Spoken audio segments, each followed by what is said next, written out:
Good morning. ध्यान से सुनिएगा, डायरेक्टर चैप्टर स्टार्ट कर रहे हैं। एकदम एक एक चीज को समझिएगा, बहुत मजा आएगा इस चैप्टर में। बहुत सिंपल सा चैप्टर है, ठीक है। डायरेक्टर चैप्टर स्टार्ट करने से पहले दो इंपॉर्टेंट टर्म्स आपको हम समझाना चाहते हैं। एक होता है शेयर होल्डर और दूसरा होता है डायरेक्टर्स। शेयर होल्डर का मतलब समझिए, जो कंपनी में अपना पैसा लगाता है, जो कंपनी में अपना पैसा इन्वेस्ट करता है, सिंपल भाषा में उसको शेयर होल्डर बोलते हैं। जो कंपनी में कंट्रीब्यूट कर रहा है अपना पैसा, वो हो गया शेयर होल्डर। और शेयर होल्डर कंपनी का अल्टीमेट ओनर है, ये याद रखिएगा, ठीक है। अब दूसरा टर्म आया डायरेक्टर्स। जो उस पैसा को, जो शेयर होल्डर पैसा लगाया कंपनी में, उस पैसा को जो मैनेज कर रहा है, सिंपल भाषा में उसको बोलते हैं डायरेक्टर्स। तो डायरेक्टर क्या कर रहा है? कंपनी का मैनेजमेंट देख रहा है, मैनेजमेंट को कंट्रोल जो करता है, कंपनी का जो मैनेजमेंट को कंट्रोल करता है, उसको बोलते हैं डायरेक्टर्स। तो ये चीज समझ में आ गया। Person who put his money into the company is called share holder. जो कंपनी में अपना पैसा इन्वेस्ट कर रहा है, वो उसको बोलते हैं शेयर होल्डर। और जो आदमी कंपनी का काम देख रहा है, उस पैसा को मैनेज कर रहा है, कंपनी का जो मैनेजमेंट देख रहा है, उसको बोलते हैं डायरेक्टर्स। बस इतना जान लीजिए। अब डायरेक्टर का चैप्टर में आ रही है बेसिक टर्म्स था, ठीक है। अब ध्यान से सुनिएगा।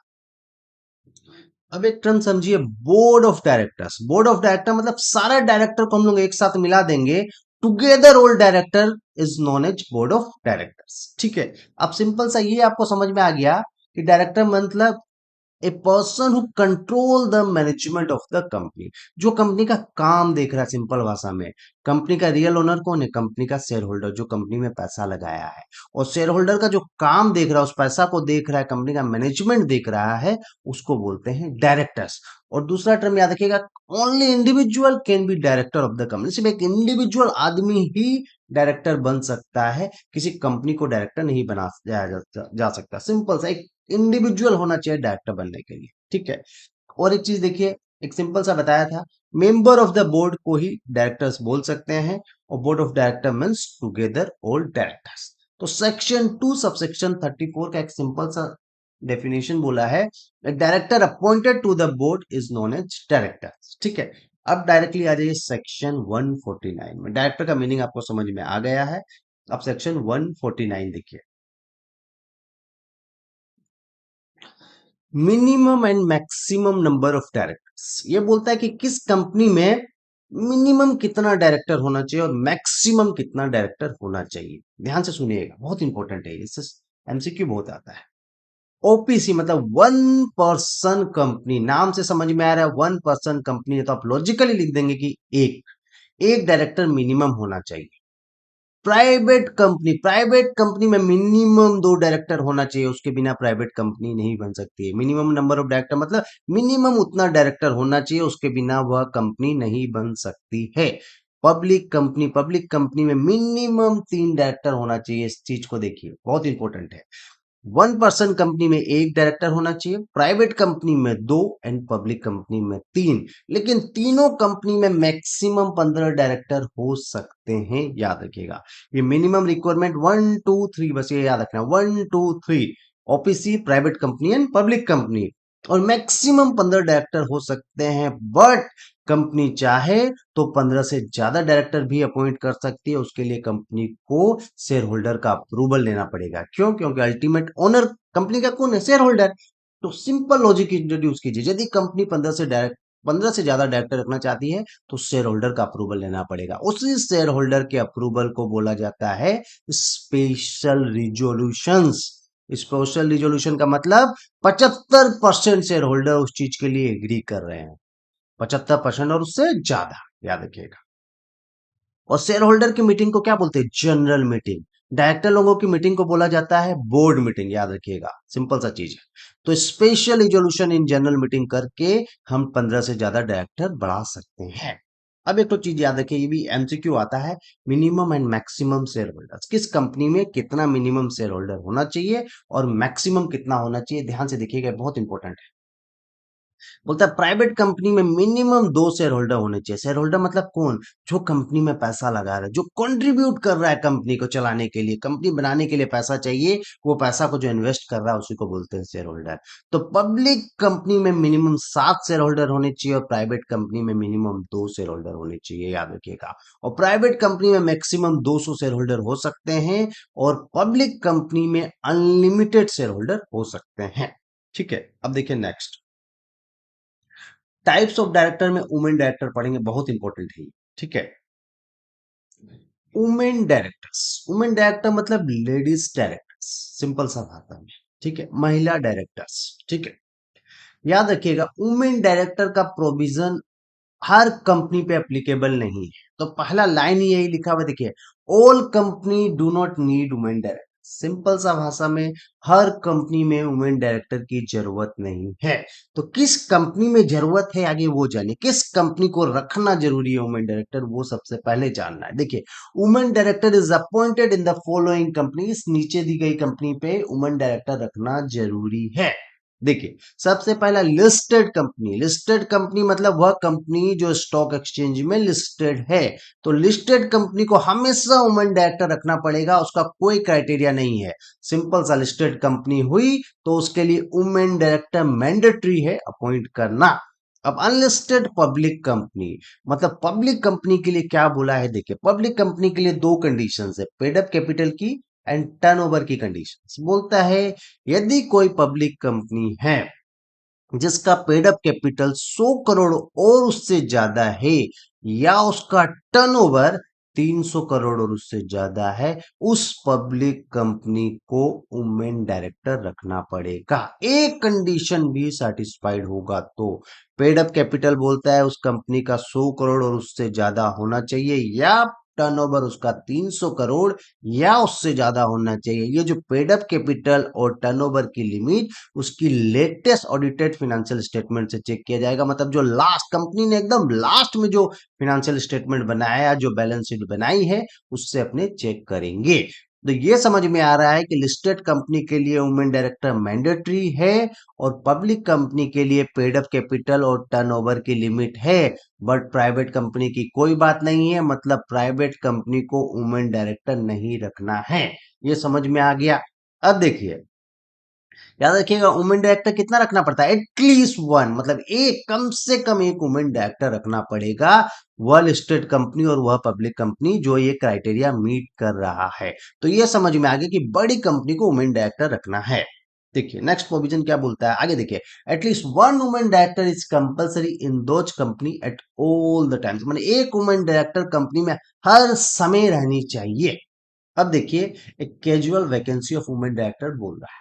कैजुअल वैकेंसी मतलब यदि वुमेन डायरेक्टर रिजाइन रेजिग्नेशन दे देती है या चली जाती है तो कंपनी का बोर्ड, याद रखिएगा बीओडी, बोर्ड ऑफ डायरेक्टर्स, दूसरा वुमेन डायरेक्टर को अपॉइंट कर सकता है नेक्स्ट बोर्ड मीटिंग में या जब वैकेंसी हुआ वहां से 3 महीना, विच एवर इज लेटर, जो लेट से होगा उसमें कर सकता है। तो ये समझ में आ गया, कंपनी का बोर्ड वुमेन डायरेक्टर को अपॉइंट कर सकता है, नेक्स्ट बोर्ड मीटिंग में कर लेगा या जो वैकेंसी हुआ वहां से 3 महीना, विच एवर इज लेटर, उससे पहले कर लेगा। अब देखिए नेक्स्ट, रेसिडेंट डायरेक्टर, ये भी बहुत इंपॉर्टेंट है। रेसिडेंट डायरेक्टर सेक्शन इंपॉर्टेंट नहीं होता है, कंसेप्ट को समझिए। बोलता है every company shall have at least one resident director, चीज को समझिए। बोला है एवरी कंपनी मतलब हर कंपनी, ध्यान से सुनिएगा, रेसिडेंट डायरेक्टर का प्रोविजन एवरी कंपनी पे एप्लीकेबल है। मतलब इंडिया में जितनी भी कंपनी बनेगी उसमें एटलीस्ट कम से कम एक रेसिडेंट डायरेक्टर होना चाहिए। रेसिडेंट डायरेक्टर मतलब इंडिया का ही डायरेक्टर होना चाहिए।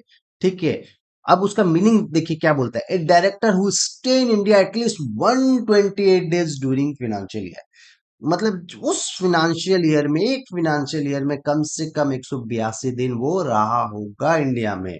मतलब 365 दिन का फिनेंशियल ईयर होता है तो उसमें 182 दिन, मतलब समझ लीजिए 50%, जो उस फिनेंशियल ईयर में कंपनी में कम से कम 50%, जितना दिन होता है उसका 50% वो डायरेक्टर एक इंडियन डायरेक्टर होना चाहिए।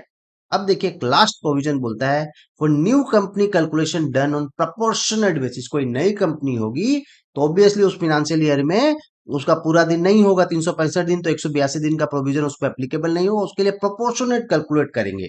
तो प्रोपोर्शनेट कैलकुलेशन को समझिए। एक एग्जांपल लिया हूं, देखिए सपोज कंपनी बनी जनवरी में बनी, 1 जनवरी 2022 को बनी, तो फिनेंशियल ईयर 21-22 में ये कंपनी कितना दिन रही? सिर्फ 90 दिन रही, 1 जनवरी से अपने 31 मार्च। फिनेंशियल ईयर कब से कब होगा? 1 अप्रैल 2021 से 31 मार्च 2022 तक होगा। उस फिनेंशियल ईयर में कंपनी ने कितना दिन काम किया? सिर्फ 90 दिन काम किया, क्योंकि इसका डेट ऑफ इनकॉर्पोरेशन 1 जनवरी था। तो सीधा सा कुछ नहीं करना, 50% मार दीजिएगा। 90 × 50%, 45 दिन कम से कम एक रेसिडेंट डायरेक्टर होना चाहिए। देखिए कैलकुलेशन आप ऐसे करेंगे, 182 डिवाइडेड बाई 365 इंटू 90 डेज, आपको 45 डेज आएगा। कुछ समझ में नहीं आए तो नंबर ऑफ डेज निकालिएगा, उसका 50% मार दीजिएगा, तो नंबर ऑफ डेज कितना? 90 × 50%, 45 डेज, याद रखिएगा। सिंपल सा चीज है। अब नेक्स्ट क्वेश्चन में आ जाइए। Independent director, this is very very very very important question for your exam. Independent directors, ध्यान से सुनिएगा। सबसे पहले उसका पढ़ेंगे एप्लीकेबिलिटी, माने किस कंपनी को इंडिपेंडेंट डायरेक्टर रखना है, याद रखिएगा। तो सबसे पहला है लिस्टेड कंपनी। लिस्टेड कंपनी के लिए ये मैंडेटरी है, याद रखिएगा। लिस्टेड कंपनी के लिए इंडिपेंडेंट डायरेक्टर रखना मैंडेटरी है। जितना प्रोविजन है, वुमन डायरेक्टर, इंडिपेंडेंट डायरेक्टर, सब लिस्टेड कंपनी के लिए मैंडेटरी है। लिस्टेड कंपनी मतलब वह कंपनी जो स्टॉक एक्सचेंज में लिस्टेड है। तो लिस्टेड कंपनी के लिए कोई कैपिटल, कोई टर्नओवर की लिमिट नहीं देखना है, नाम देख लिया लिस्टेड है, लिस्टेड कंपनी है, उसके लिए मैंडेटरी है। अब मैंडेटरी में देखिए प्रोविजन क्या लिखा है, इसको समझिए। बोलता है 1/3 of the total directors independent director होना चाहिए एक लिस्टेड कंपनी में, और एनी फ्रैक्शन जो रहेगा उसको राउंडेड ऑफ कर दिया जाएगा। मतलब example, suppose total director listed company में 10 है, उसका 1/3 करेंगे तो आप 3.33 आएगा। तो उसको राउंडेड ऑफ करके आप उस कंपनी में 4 डायरेक्टर, मिनिमम 4 डायरेक्टर उसमें होने चाहिए। तो लिस्टेड कंपनी के लिए इंडिपेंडेंट डायरेक्टर मैंडेटरी है। कितना इंडिपेंडेंट डायरेक्टर होना चाहिए? टोटल डायरेक्टर का 1/3, और 1/3 यदि राउंडेड ऑफ होगा तो उसको राउंडेड ऑफ कर देंगे एक के पास, या देखिए 3.33 होगा तो उसको 4 कर देंगे। ठीक है। अब अनलिस्टेड पब्लिक कंपनी के लिए क्या बोला है, देखिए minimum 2 directors of the following classes of public company. बोलता है यह पब्लिक कंपनी को 2 इंडिपेंडेंट डायरेक्टर मिनिमम रखना पड़ेगा। किस किस कंपनी को? देखिए जिस कंपनी का पेड अप कैपिटल 10 करोड़ और उससे ज्यादा है, याद रखिए, टर्नओवर 100 करोड़ और उससे ज्यादा है, और उसका लोन 50 करोड़ से ज्यादा है। कब? लेटेस्ट फिनेंशियल ऑडिटेड स्टेटमेंट, मतलब लास्ट बैलेंस शीट के हिसाब से। याद रखिए 10, 50, 100, बस इतना याद रखना है। 10, 50, 100, 1, 5, 10, याद रखिएगा। 10, 50, 100 याद रखेंगे तो कहानी आपका हो जाएगा। 10 किसके लिए? पेड अप कैपिटल के लिए, 50 लोन के लिए, और 100 टर्नओवर के लिए। तो एक भी कंडीशन सेटिस्फाइड हो गई तो उस कंपनी को इंडिपेंडेंट डायरेक्टर रखना पड़ेगा। आगे एप्लीकेबिलिटी को समझिए, बाद में इंडिपेंडेंट डायरेक्टर का मीनिंग भी समझेंगे। ठीक है। तो याद रखिए, ये समझ में आ गया कि लिस्टेड कंपनी के लिए इंडिपेंडेंट डायरेक्टर मैंडेटरी है। पब्लिक कंपनी के लिए हम पेड अप कैपिटल, टर्नओवर और लोन की लिमिट को देखेंगे, कब? लास्ट फाइनेंशियल ईयर की। बट ये प्राइवेट कंपनी को इंडिपेंडेंट डायरेक्टर रखने की जरूरत नहीं है, क्योंकि ये प्रोविजन सिर्फ पब्लिक कंपनी और लिस्टेड कंपनी के ऊपर अप्लीकेबल है। अब देखिए, कुछ कंपनी को एजेंशन मिला हुआ है, एजेम्प्टेड अनलिस्टेड पब्लिक कंपनी, यह पब्लिक कंपनी को एजेंशन मिला है। एक है joint venture company. Joint venture company होगी तो उसको नहीं रखने का दरकार है। होली ओन्ड कंपनी होगी, होली ओन्ड सब्सिडरी होगी, तो भी उसको इंडिपेंडेंट डायरेक्टर रखने का दरकार नहीं। और डोरमेंट कंपनी होगी, डोरमेंट तो ऐसे ही बंद है, उसको भी इंडिपेंडेंट डायरेक्टर रखने का दरकार नहीं। तो सिंपल सा चीज है। अब देखिए casual vacancy of independent director और वुमेन डायरेक्टर का सेम है। बोर्ड, कंपनी का बोर्ड ऑफ डायरेक्टर्स जो है इंडिपेंडेंट डायरेक्टर का कैजुअल वैकेंसी को फिलअप कर सकता है नेक्स्ट बोर्ड मीटिंग में, या जब से वैकेंसी हुई वहां से 3 महीना के अंदर जो लेटर होगा वहां से कर सकते हैं। अब देखिए एक क्वेश्चन, ये बहुत इंपॉर्टेंट है, पहले वाला, ये इस क्वेश्चन को, इस प्रोविजन को समझिए। बोलता है if public company ceases to fulfil any of the 3 conditions. बोलता है पब्लिक कंपनी का 3 कंडीशन है, पेड अप कैपिटल, टर्नओवर और लोन का, 10, 50 और 100 वाला। यदि कंटिन्यूअस 3 फाइनेंशियल ईयर इस कंडीशन का सेटिस्फेक्शन नहीं कर रही है पब्लिक कंपनी, मतलब कंपनी का पेड अप कैपिटल, टर्नओवर और लोन का लिमिट कम होगी, और कंटिन्यूअस कोई भी जिस कंडीशन के कारण इसका अप्लीकेबल हुआ होगा, और कोई भी कंडीशन सेटिस्फाइड नहीं हो रहा है 3 फाइनेंशियल ईयर कंटिन्यू, तो उसके बाद उस पब्लिक कंपनी के ऊपर इंडिपेंडेंट डायरेक्टर का प्रोविजन हट जाएगा, उसको इंडिपेंडेंट डायरेक्टर रखने की जरूरत नहीं है। और एक तो देखिए, बोलता है if any section required to appoint higher number of independent director, then company appoint such higher number of independent directors. बोलता है यदि कंपनीज एक्ट में किसी और सेक्शन में बोला गया है कि higher number of independent director रखो, तो कंपनी उस higher number of independent director को रखेगा। सपोज ऑडिट कमेटी के लिए इंडिपेंडेंट डायरेक्टर 10 चाहिए, सेबी टेक ओवर कोड में बोल दिया है, तो कंपनी को 10 इंडिपेंडेंट डायरेक्टर रखना पड़ेगा। तो सिंपल सा बात है, बोला यदि कहीं और प्रोविजन में कंपनीज एक्ट में higher number of independent director बोलेगा, तो कंपनी higher number of independent director रखेगा। अब नेक्स्ट में आ जाइए, ये सब एडिशनल डायरेक्टर, खाली इसे आपको सुन के उड़ा दीजिए, बस सुन के समझ लीजिए, और ज्यादा इसमें माथा नहीं लगाना है। एग्जाम में आता नहीं है, लेकिन कभी कभी पूछ सकता है, इसीलिए बता रहे हैं। एडिशनल डायरेक्टर बोलता है if workload is too high and director appointed by the share holder are unable to handle all work, मतलब बोलता है कंपनी में वर्कलोड बहुत ज्यादा हो गया, और कंपनी का शेयर होल्डर लोग जो 2 डायरेक्टर को अपॉइंट किया था, 2 4 जितना को भी अपॉइंट किया, वह लोग काम नहीं कर सकता है। मतलब कंपनी का पुराना डायरेक्टर लोग सारा वर्कलोड को हैंडल नहीं कर पा रहा है, तो कंपनी क्या करेगा, कुछ नया टेम्परेरी डायरेक्टर को अपॉइंट कर देगा। उसी टेम्परेरी डायरेक्टर को एडिशनल डायरेक्टर बोलते हैं। वो कब तक वैलिड है, नेक्स्ट एजीएम तक रहेगा, या ड्यू डेट ऑफ एजीएम तक उसकी वैलिडिटी रहेगी, उस एजीएम से उसको रिटायर मान लिया जाएगा। याद रखिएगा, सिंपल सा बात है। वर्क एडिशनल डायरेक्टर कब, एडिशनल नाम में ही एडिशनल लेबर सोच लीजिए, जब कंपनी में ज्यादा काम हो जाता है तो हायर और ज्यादा लेबर चाहिए, तो इसीलिए सिंपल सा बात है, यदि पुराना डायरेक्टर के पास वर्कलोड ज्यादा हो गया, तो कंपनी का बोर्ड क्या करेगा, कुछ नया कुछ टेम्परेरी डायरेक्टर को अपॉइंट कर देगा उस वर्कलोड को कम करने के लिए। वो टेम्परेरी डायरेक्टर लोगों को एडिशनल डायरेक्टर बोलते हैं। सिंपल सा चीज। अब नेक्स्ट पे आ जाइए, अल्टरनेट डायरेक्टर्स।